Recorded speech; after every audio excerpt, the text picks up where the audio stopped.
Nobody is fighting you for the hour before sunrise. That's the whole secret, and almost nobody says it plainly. The rest of your day is contested territory, other people's messages, other people's meetings, other people's emergencies, all competing for the exact same hours you're trying to build a life inside. But the hour before the world wakes up belongs to nobody but you. And that single fact changes everything about what's actually possible inside it. It's worth pausing on just how rare that kind of uncontested time actually is once a typical day gets underway. From the moment most people's phones start buzzing, nearly every remaining hour involves some degree of negotiation with someone else's priorities, a coworker's request, a family member's need, an algorithm's carefully engineered bid for attention. None of that is inherently wrong or avoidable. It's simply the reality of a life connected to other people and systems. But it does mean that genuinely uncontested time where nobody else has any legitimate claim on your attention, becomes considerably rarer than most people realize, which is exactly what makes the early hour so disproportionately valuable relative to its modest 60-minute size. This isn't really about a specific number on a clock. 5 in the morning isn't magic, and there's no special property in those particular 60 minutes that doesn't exist at 6 or 7 or whatever hour genuinely comes before your own personal world starts making demands. What matters isn't the number, it's the uncontested nature of that window, whatever time it happens to fall at for you specifically. Today we're going to walk through what actually makes an early protected hour so disproportionately powerful, why it has almost nothing to do with the extra 60 minutes themselves, and what a small number of people understand about mornings that keeps them building momentum, while everyone else is still negotiating with their alarm clock. This is a longer session, because the underlying mechanics deserve more than a quick surface pass. It's easy to hear "wake up early" and file it away as generic advice you've heard 100 times before. What we're actually going to unpack is considerably more specific than that, and specific enough, hopefully, to change how tomorrow morning actually unfolds, rather than just adding one more piece of advice to a pile you've already heard and quietly ignored. Here's the first thing worth understanding. Most people never actually decide how their day begins. They simply let whatever arrives first make that decision for them. A notification, a message, a piece of news. And by the time they've consciously engaged with their own morning, several decisions have already been made on their behalf by whatever happened to demand attention loudest. This matters more than it initially sounds like it should. The first input your mind receives each day sets a kind of baseline tone that tends to color everything that follows. Start with someone else's urgent request, and you spend the rest of the day in a slightly reactive posture, responding to whatever shows up next instead of executing a plan you actually chose. Start with something you deliberately selected instead, and that same reactive posture simply doesn't get the chance to take hold before you've already claimed the day for yourself. The uncontested hour isn't valuable because it contains more time than any other hour. Every hour contains exactly 60 minutes, no more, no less. It's valuable because it's the one stretch of the day where you get to decide what enters your mind first, before anyone or anything else gets that same opportunity. Consider how differently a single ordinary day unfolds depending on which version happens first. Someone who opens their eyes and immediately reaches for a device is, within seconds, absorbing someone else's news, someone else's opinion, someone else's request, before they've had a single original thought of their own that day. Someone who instead spends even 10 minutes with their own chosen focus before any of that arrives starts the day from a fundamentally different position, one where they've already exercised the muscle of choosing rather than simply receiving. That small difference in sequencing, repeated daily, tends to compound into a considerably different relationship with the rest of the day over time. Here's the second thing worth understanding, and it explains something that confuses a lot of people about confidence. Confidence isn't something you wait to feel before you act. It's something that gets manufactured in small quantities every time you do something you told yourself you would do. Think of it less like a mood and more like evidence being deposited into a private record only you have access to. Every time you say you'll do something specific and then actually do it, a small piece of evidence gets filed away that says, this is someone who follows through. Every time you say you'll do something and then quietly don't, a different piece of evidence gets filed instead. One that says the opposite, and that evidence accumulates just as reliably as the first kind does. This is precisely why the specific commitment matters less than the fact that it was kept. Waking up at a particular time isn't inherently more virtuous than sleeping in. What matters is whether you told yourself you would do it, and whether you actually did. A small, kept commitment builds exactly the same kind of internal evidence as a large one, and often builds it faster, since small commitments are easier to actually keep consistently over time. Most people are waiting to feel confident before they act differently. That order is backwards, and it explains why so many people stay stuck, waiting for a feeling that mysteriously never arrives. Confidence is downstream of kept commitments, not upstream of them. The feeling shows up after the evidence has accumulated, not before. It's worth being specific about why this particular mistake is so common. Waiting to feel confident before acting feels, subjectively, like a reasonable and even responsible approach. It seems safer to wait until you're sure. But this approach quietly guarantees that the feeling never arrives, because the feeling was never going to arrive independently of the action in the first place. The only reliable path to genuine earned confidence runs directly through the uncomfortable act of doing the thing before you feel ready, not around it. There's a useful way to test whether you're actually building this kind of evidence or simply going through the motions.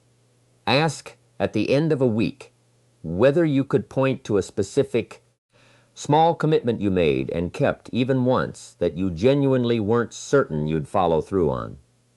If you can name one, that's real evidence being deposited.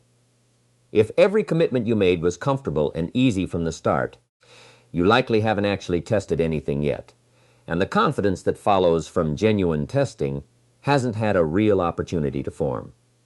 Here's the third thing worth understanding.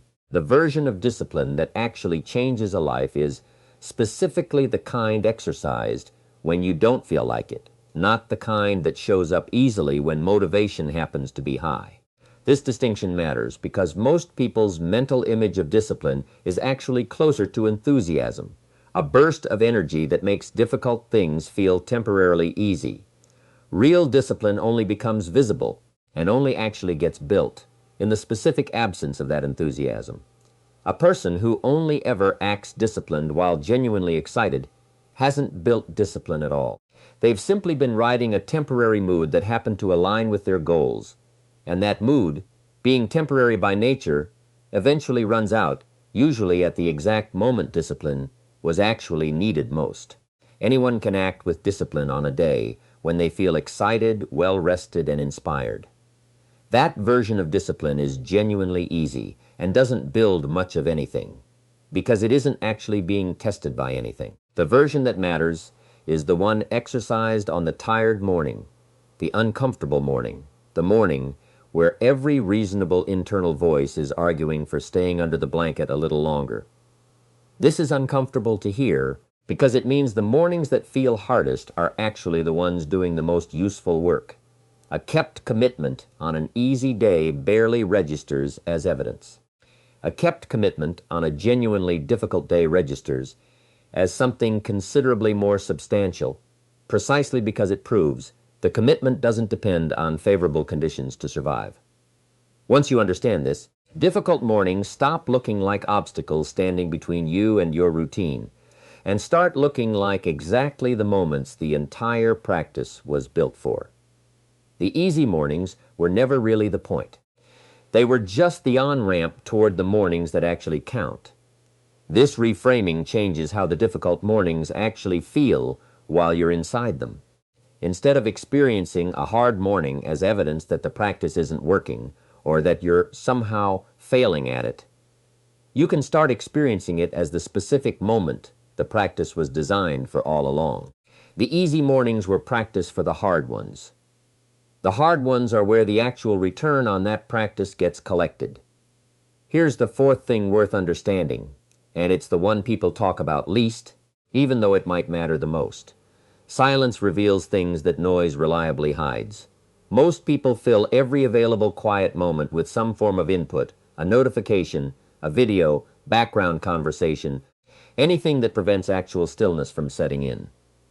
This isn't necessarily a character flaw. Genuine silence can feel uncomfortable at first, precisely because it removes the constant stream of external input that most people have grown accustomed to using as a substitute for their own unprompted thinking. But something specific happens in real silence that doesn't happen anywhere else. Without external input constantly arriving, your own thoughts finally have room to surface, including the ones you've been quietly avoiding, a nagging concern you haven't examined, a decision you've been putting off, a direction you suspect is wrong but haven't had the quiet space to actually confront. None of this shows up reliably in a life that's constantly filled with noise, simply because there's never enough uninterrupted space for it to surface. The early hour before the day's noise begins tends to be the most reliable source of this kind of silence, mostly because it's the one stretch of the day least likely to be interrupted by someone else's schedule. This isn't about becoming a hermit or avoiding other people. It's about protecting a small, regular window where your own thinking gets a genuine chance to catch up with everything that's been quietly accumulating underneath the noise. There's a specific reason this catching up matters more than it might initially seem to. Unexamined concerns don't disappear simply because they're never given space to surface. They tend to persist quietly in the background, consuming a low but constant level of mental energy, showing up as a vague, hard-to-name unease rather than a clearly identified problem. Regular, protected silence is one of the more reliable ways to actually surface what's been running in the background, precisely because it removes the constant stream of competing input that normally keeps it buried. Here's the fifth thing worth understanding. The morning isn't the finish line of anything. It's a rehearsal room, and what gets rehearsed there tends to show up later in the actual performance of the day. Think about what you practice in that first protected hour. If you spend it reacting immediately to whatever demands your attention first, you're rehearsing reactivity, and that rehearsed pattern tends to carry forward into how you handle the rest of the day's interruptions as well. If you spend it deliberately choosing what to focus on before anything else gets the chance to choose for you, you're rehearsing intentionality instead, and that pattern carries forward too. This is why the specific content of the early hour matters less than the posture it establishes. Reading, planning, thinking, or simply sitting quietly with a clear intention all rehearse the same underlying skill. Choosing your own direction before something external tries to choose it for you. That skill, rehearsed daily in a low-stakes morning setting, becomes considerably easier to access later in the day when the stakes are actually higher and the interruptions are considerably more insistent. Think of it the way an athlete thinks about a practice session versus an actual competition. Nobody expects the practice session itself to be the moment that matters most. Its entire value lies in building a pattern that shows up reliably later, under real pressure when it actually counts. The morning functions the same way for the specific skill of choosing your own direction. It's low-stakes practice for a skill you'll need considerably more of once the actual demands of the day arrive. And here's the sixth thing worth understanding, which ties everything else together. None of this changes anything dramatically on any single day. What it changes is the person you're quietly becoming, one ordinary, easily forgettable morning at a time. A single early morning doesn't transform anyone. A single kept promise to yourself doesn't build unshakable confidence.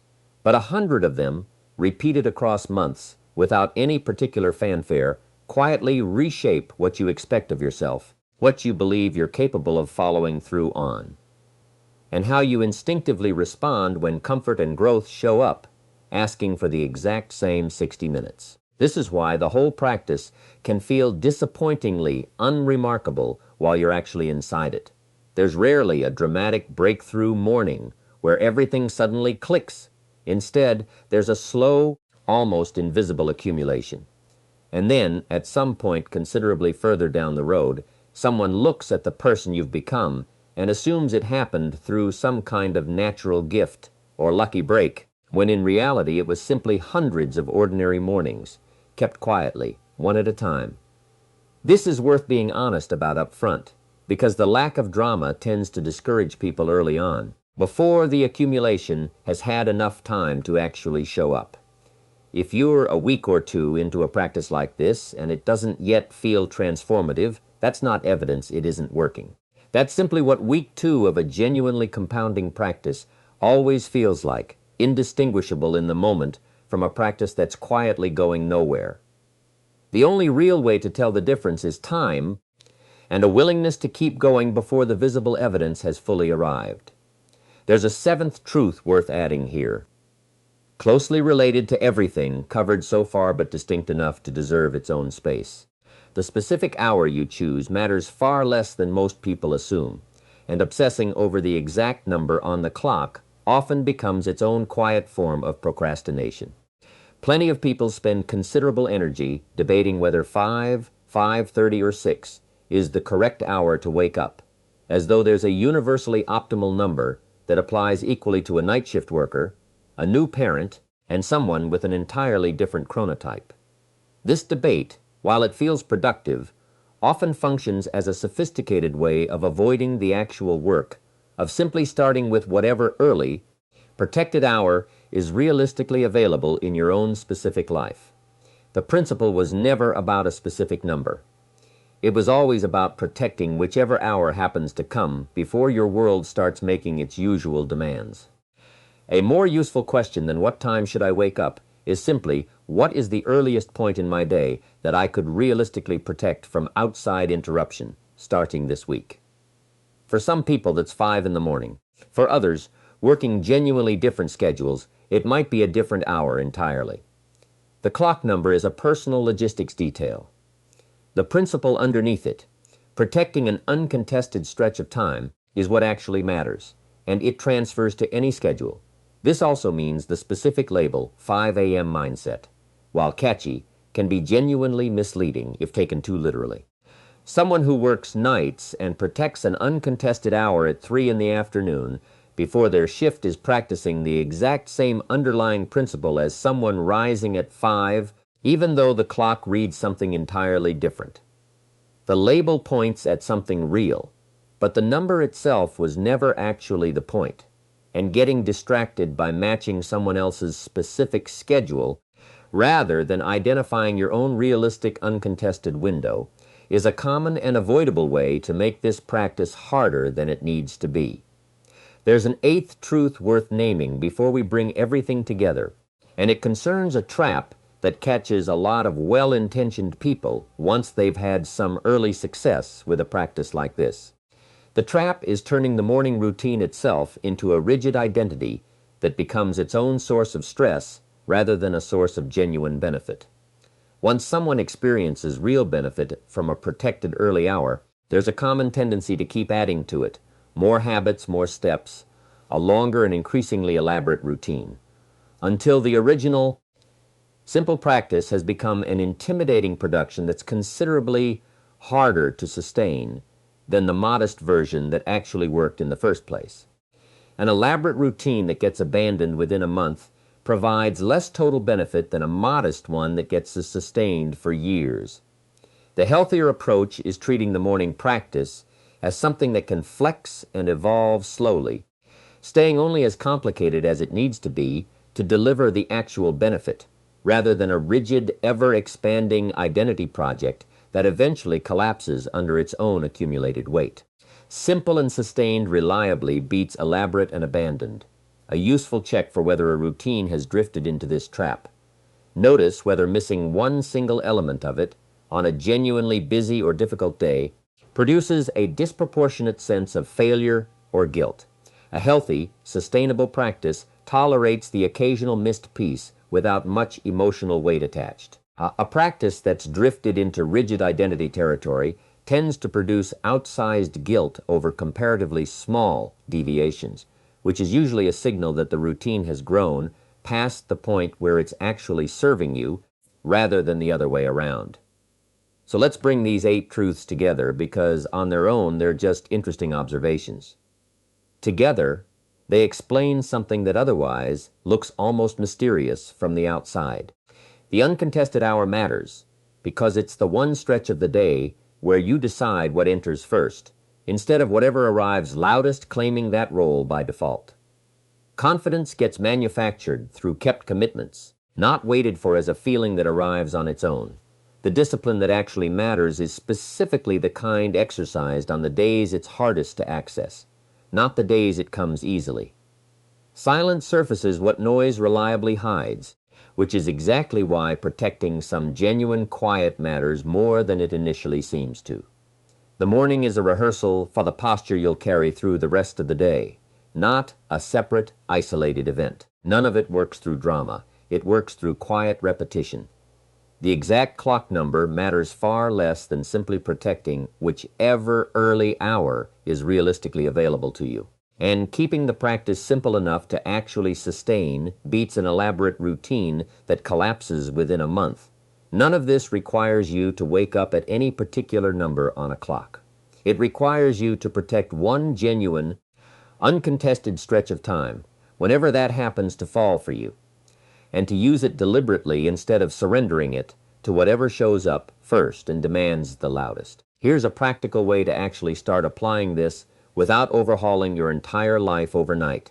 Pick one small, specific commitment for tomorrow's early hour. Not an elaborate routine. One clear thing you'll actually do before anything else gets access to your attention. It could be 10 minutes of reading. It could be writing down the single most important thing for the day ahead. It could simply be 10 minutes of genuine silence. No input before you check anything at all. Make the commitment small enough that skipping it would feel more effortful than simply doing it. That's the correct size for a first commitment. Grand, ambitious morning routines rarely survive contact with a single difficult morning. A small, specific, easily kept commitment survives considerably longer. And it's the survival, not the size, that actually builds the evidence we talked about earlier. It's worth planning specifically for the difficult mornings in advance, rather than assuming every morning will go smoothly. Decide now, before you're tired or unmotivated, what the absolute minimum acceptable version of the commitment looks like on a genuinely hard day. Perhaps the full version is 20 minutes of reading, but the minimum acceptable version on a rough morning is simply opening the book and reading one page. Having that minimum version decided in advance prevents the common failure pattern where an all-or-nothing mindset turns one difficult morning into an excuse to abandon the entire practice rather than simply scaling it down for a single day. Then, after a week of that single small commitment, notice honestly what's changed, if anything. Not a dramatic transformation. Just an honest look at whether the rest of your day felt slightly more intentional, slightly less reactive, on the mornings you kept the commitment versus the mornings you didn't. That honest comparison, repeated and adjusted over several weeks, is what actually starts to compound into something considerably larger than the small commitment that started it. After the first month, and only after the first month, consider whether adding a second small element makes sense. Resist the urge to add several new components at once, even if the first month went unusually well. The temptation to escalate quickly is exactly the trap discussed earlier. The one where a simple, sustainable practice gradually turns into an elaborate identity project that eventually becomes too demanding to sustain. Slow, deliberate expansion, only after the previous layer has genuinely become automatic, tends to produce a practice that survives for years rather than weeks. One last thing worth sitting with before we close. Years from now, if you've actually built this practice consistently, someone is likely to look at whatever you've built and assume it came from some natural advantage you were simply born with. Talent, luck, and unusually strong will. You'll know the real story, and it's considerably less dramatic than that. It was an uncontested hour protected and used deliberately, morning after ordinary morning, for longer than felt exciting at almost any single point along the way. There's a specific reason this particular story is worth remembering in advance, before you've actually lived it. Knowing ahead of time that the process will feel unremarkable for considerably longer than it feels rewarding is itself protective. Without that expectation set correctly, the ordinary, undramatic middle stretch feels like evidence of failure, exactly the kind of feeling that causes people to abandon a genuinely working practice simply because it wasn't producing daily fireworks. Expecting the quiet middle stretch in advance makes it considerably easier to stay in it long enough for the accumulation to actually show up. That hour is sitting in front of you again tomorrow, exactly as uncontested as it was today, waiting to find out whether you'll claim it before something else does. Not eventually. Tomorrow morning. That's genuinely where all of this actually starts. And if tomorrow's attempt doesn't go perfectly, that's simply the first data point in a much longer pattern, not a verdict on whether any of this actually works for you. The only real failure available here is deciding, after one imperfect morning, that the entire practice was never going to work in the first place. Every single person who has ever built something meaningful out of their mornings had imperfect mornings along the way, too. The difference was never a flawless start. It was simply staying with it long enough for the ordinary mornings to quietly become something else entirely.